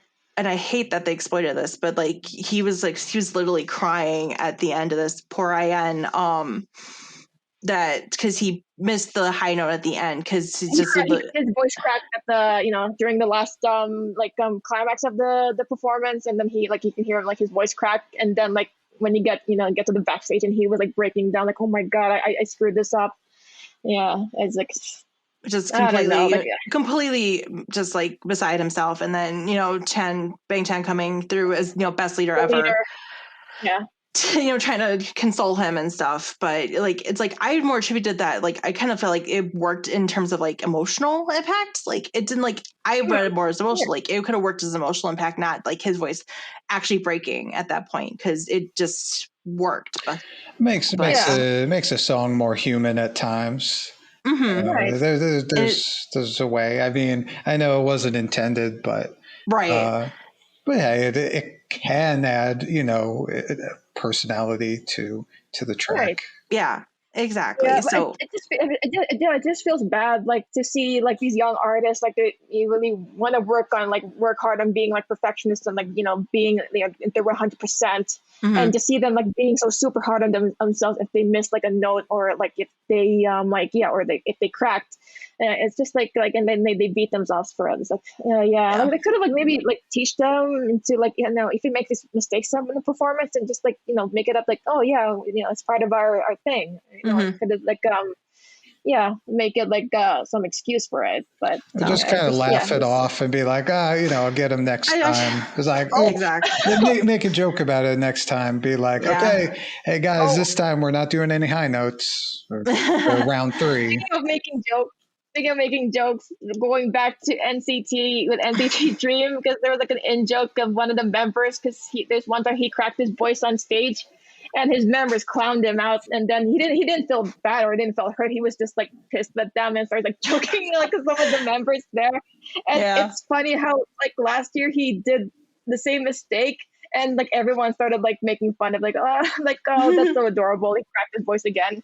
Yeah. But, see, they could have handled it like that. Like one of the members there is just like laugh it off and just like make jokes about it. But it's different with other people. I think Ian usually takes things very hard. He's such a perfectionist, and he's 19, so he always takes things like really hard, like that. Or he just turned 20. Excuse me, Ian just turned 20. He just turned 20 at the beginning of this year. So no, the actual age 20. He just turned 20. His birthday's in early in the year. So. But that's the end of the round. So like I said, we got the points as a professional and peer evaluation. And so it was a little bit closer. It wasn't as crazy in terms of points as it was in round 1. In terms of like 2nd through 6th, like it was pretty close. It was like only like about 400 points in between. And then like there's a big jump between 2nd and 1st. Yeah, there's some points that were it belonged to both 2 members. Like they both got 3rd place, so it's kind of weird. So it's kind of interesting. So in terms of professional judges, so the rankings went 6th place went to Stray Kids for the professional judges. Yeah, I don't know why. I understandably don't know why it went to Stray Kids for 6th for theirs. Pissed off a lot of people. Honestly, a lot of fans. We don't know why. Because they haven't disclosed why. So, fifth went to B2B. Again, I don't know why, because I think B2B was my favorite performance, the second favorite performance of the week. SF9 was fourth. iKON was third. The second was the boys. And then Ateez was overwhelmingly first place yet again. They beat the boys by like almost like 400 points in the professional judges' views.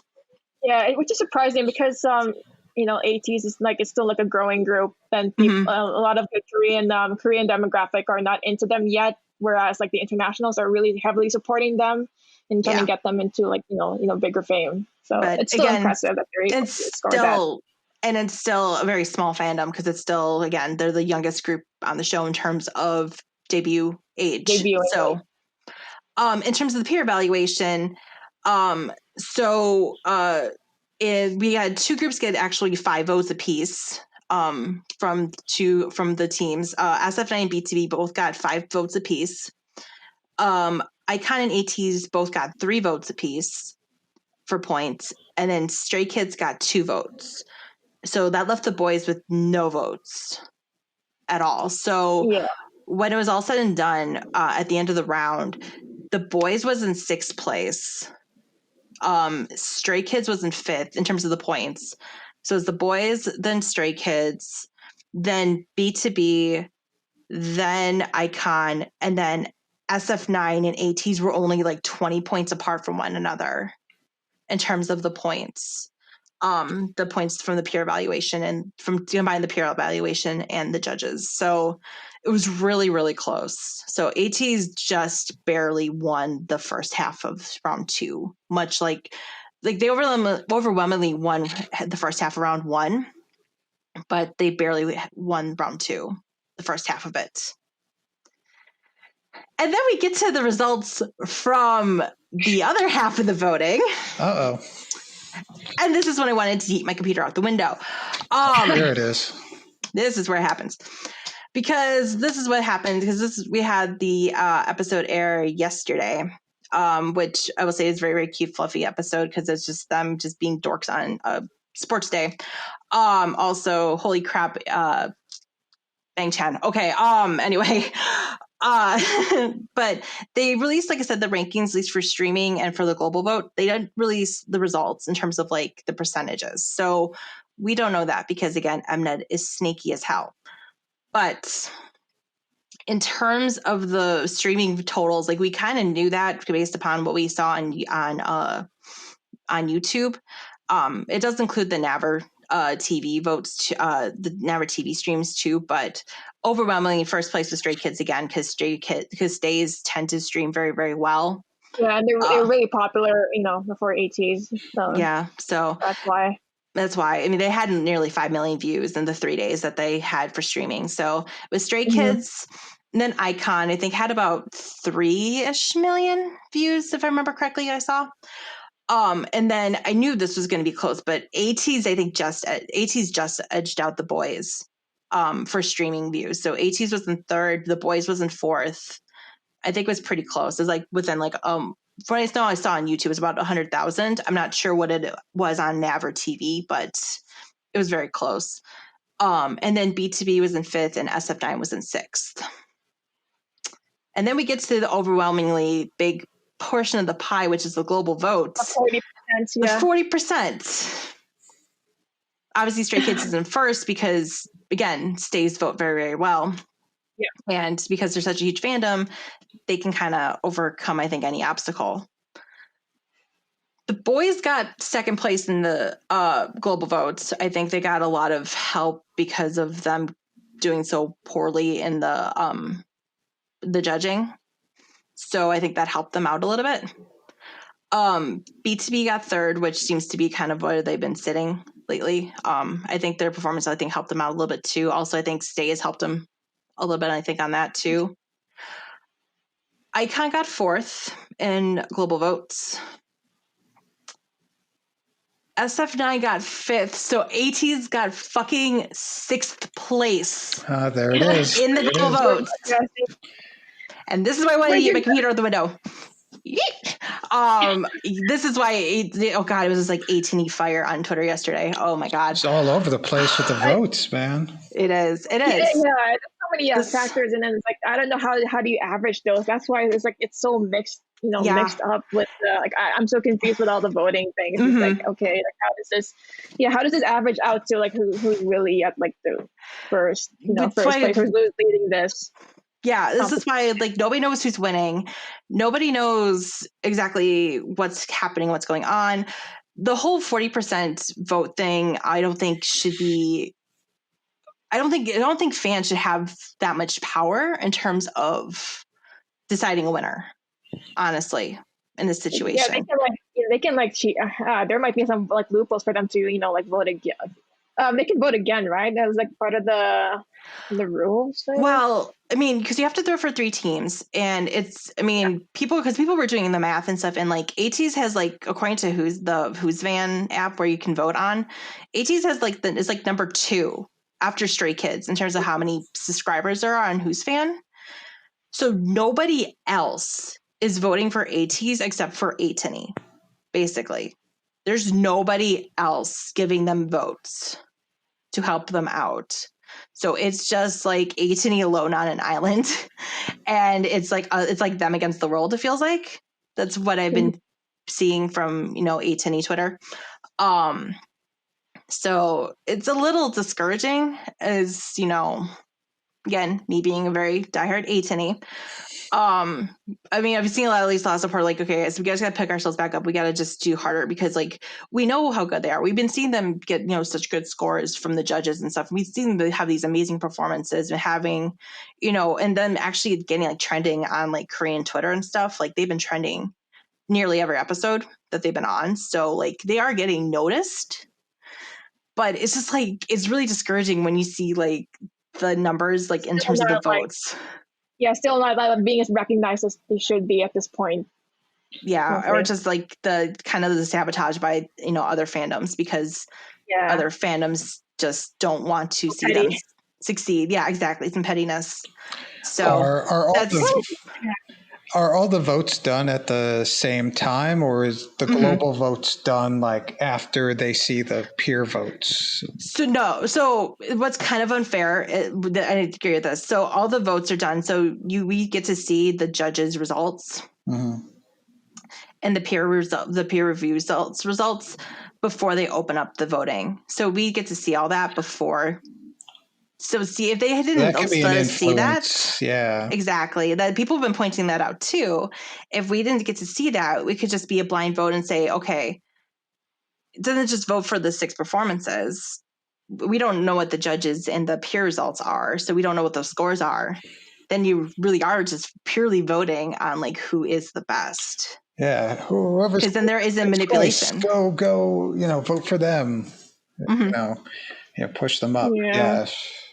So, because that's kind of what happened with SF9, because we saw that with SF9 the previous round, that they scored so poorly, but because they scored so poorly, they got a lot of sympathy votes and got to second place. The same thing happened with the boys.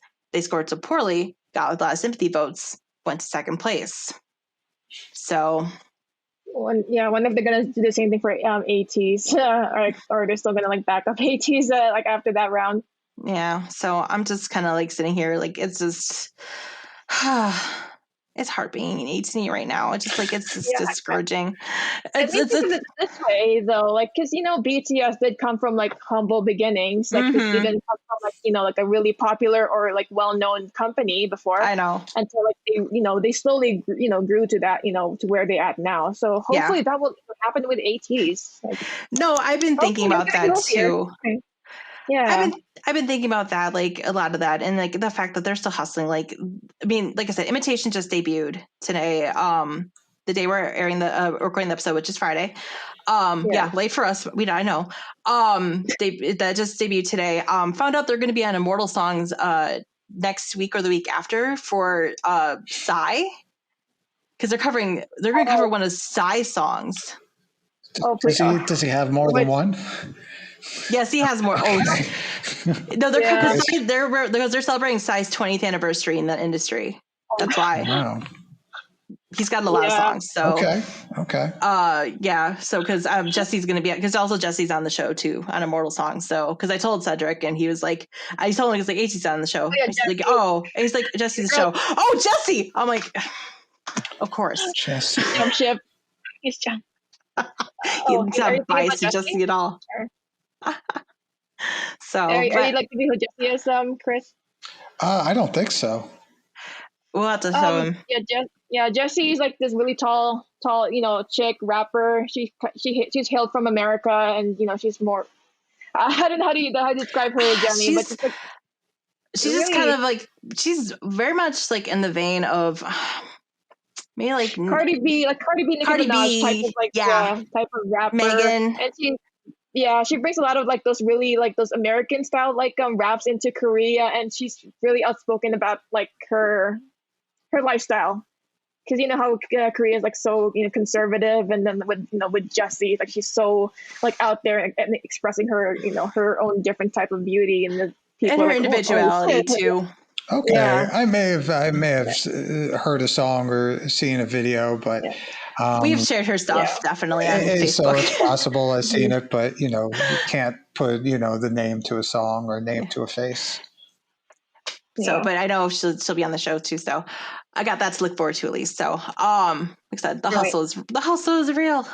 But yeah, that's our Kingdom wrap up for this week. So, round 3 starts next week, and we'll see what happens because we've now had a COVID outbreak on the show. So one of the backup dancers and like some of the groups that caught was positive, and now people all the groups are like trying to test it there. Well, the dancer was tested positive. All the groups have tested. From what I've heard, I think all of them have announced that they've tested negative, except for everybody. Except Icon, I don't think has announced if they tested negative. I know they said DK has tested negative, but I know DK, Taeyong, and Jooyoung all have to quarantine for 14 days because they were all in close contact with the person. Wow. So due to Korean COVID protocols, they all have to now quarantine for 2 weeks. So that sucks. So that's going the next episode has them, the sports festival theme. So they're not like in their usual, like doing their dance performances or something like that. They're on like doing like sports competitions, like for this like one, like for this couple of episodes, which is fun because that is what I enjoyed from last year's NCT's like show from Mnet, and like they were all just having fun and just like just playing, competing each other, and it's just like all fun and games. Yeah, it's just this one episode because literally it starts next week. It's just the one episode for the sports day, which go watch the sports day episode. I watched it yesterday without subtitles, but it was still a lot of fun. It's just a lot of insane fun. Hanging out with each other, which they don't want to show that in competitions, like them like interacting with each other. Like, oh, how's it going, and all that, like being friendly, not chummy. Like that was like the one episode, the one part where people would just like be free and just like just play around. That's what I love about this like those types of reality shows. This is the one thing we wanted to see. Like I wanted to see Wooyoung collect all the men, and yes, Wooyoung has collected all the men. Wooyoung is a very sociable person. That's what from Ateez, and that's why like he's like able to talk with any other groups.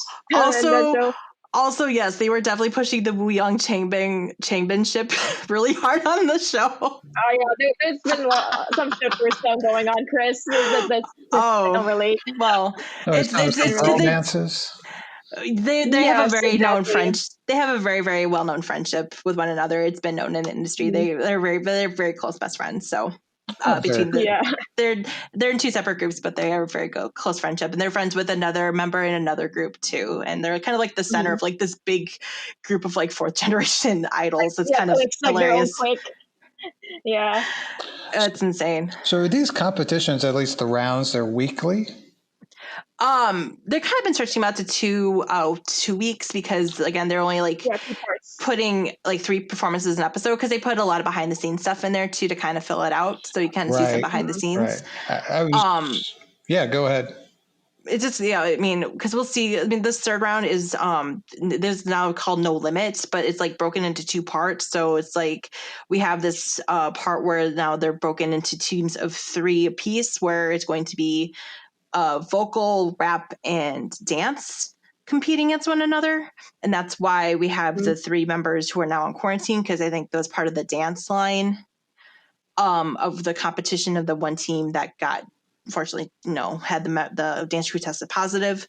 So, and then we have the other half of the competition, the other half of the round, which is literally no limit, which are saying there is no limit to this performance. Like, you can collab with anybody, there literally is no limit to what this next performance can be. Okay. Like, you can do whatever you want. Gotcha. I was just thinking how impressive it was to, turn around and, make a whole new dance performance every week or every 2 weeks where you also have a set and you have to, talk with the cameraman and figure out how it's all going to go when you're telling a story through this whole performance too. It's not just, a stage and some lights and like you have some set cameras. It's basically making a movie. The producers are literally remaking songs. Like we saw last week we saw Sriracha remaking "Pray I'll Be Your Man." I mean, we've seen Han Jun in the studio with Ian Neri, making music too. It's just like they showed Icon, remaking Inception in studio. So like they've been remaking the songs in studio and recording it all too. I do like how they're showing like them like trying to figure out how to compose like the songs and make it their own, and it's really a very interesting thing to show behind the scenes too, like how they're the ones who produce their music backstage. Yeah. So a lot of work behind it. All right. I'm waiting for the metal version of one of these songs. Fight to the death. Fight to the death. So just there's a metal version ever. Yeah. There's ever a metal version, we'll send it your way. I'm crossing my fingers for it. But I guess at this point, is there anything you wanted to plug, Chris? Since I guess we're at the end of the episode. I guess I'm not on too many social media platforms, but if you want to, contact me, Chris Brown on Facebook, and that's about it. It's been very cool hanging out with you guys, talk about all this. Yeah, it's good to meet you for the first time too, Chris. Yeah. Thank you for coming on the show. Face to face, at least as much as we can be. Yeah, as much as we can. Hopefully, if I visit Chicago, when this all clears out, maybe. Hopefully, one day. Hopefully. So then I'll get to Chicago at that point too. So, but So, but I guess should we plug our stuff? Because I think that's it for this episode of the show. I mean, I got nothing else for this week. Yeah, at least some Cedric would be happy for almost a 2-hour show. Yes. So hopefully he's happy about it. Yeah, you're welcome, Cedric. Anyways, you can find me on Facebook at Jenni Leano. So that's GINNYLEANO. Or you can visit my design pages at Jenni Leano Designs, or on Instagram at Jenni Designs. And hopefully you'll be able to see my other my other pages with those links. And back to you, Jenni. And you can find me, Jenni. You can find me over on Facebook, facebook.com/Jenni Matasek. That's Jenni with an I, MATASEK. You can also find me over on Instagram and on Twitter at Chaos Bulldog. I am starting to tweet a little bit more. So also shout out to all the adult Tinny I've befriended. So hi, adult Tinny, if you've heard my podcast. Hi. I've seen you interact with those, and then I've been liking in support. Hey, the adult titty movement is rising. I appreciate that. You can also find the show pages for the Noonas podcast over on Instagram and on Twitter at Noonas_podcast. Don't forget the underscore. You can also check out the Spotify playlists and SoundCloud links for our shows under those bios. Just check those handles. And you can also check out the video form of our show over on Facebook under the Metropolis Collective. Thanks again, guys, for hosting our show. We appreciate it each and every week. This has been the Noonas podcast for this week. Thanks again, once again, Chris, for coming on our show, hanging with us two crazy Noonas, dealing with my crazy 18 ass this week. for having you teach absolutely. you some of like the context of it. Absolutely, it was a great build-up and mystery towards what caused you to almost throw your laptop out the window. So that was the great mystery of the episode. That was the mystery of the episode. Yeah. Again, this is why I'm about to Like, have. last post, that's why. This is why there's about to be anarchy in the kingdom, and not just because there's a heist in the post-dystopian world. I'm confused. I'm not sure. I'm not 100% sure about that anyway. But we're going to be back I'm never next. sure about it either. Don't ban the arts, everybody. Just don't ban the arts. Anyway, we'll be back next week. We have NCT Dream next week, I think, for new music. I think this next week. So that's gonna be exciting. And I'm trying to think what else has got coming out. I'm sure there'll be more music and more news coming out. Obviously, we had this insanity with the whole SM NCT things happen late week. So who knows what's going to happen over the weekend. And expect me back at some point whenever Twice releases their new album. I think sometime in June. And then if Luna drops an EP this year, for sure, we'll keep you all posted on that. I've seen the announcement of it. Mm-hmm. Yeah, which I have to shout out too. So literally after we recorded last week, because when we were talking about Butter, we were literally we're talking, when do they have their album come out? And they literally announced the next day, we're dropping our album on the 31st of May. I'm like, could you literally waited a day on that? Seriously? So we're gonna have BTS on the 21st, and then we have TXT 10 days later on the 31st. I'm like, TXT, which is BTS's younger brother, which is gonna be some kind of tough familiar competition between them. So it's oh no. Which it's interesting because I've already heard that they've already pre-sold already 500,000 albums in 6 days. Yeah.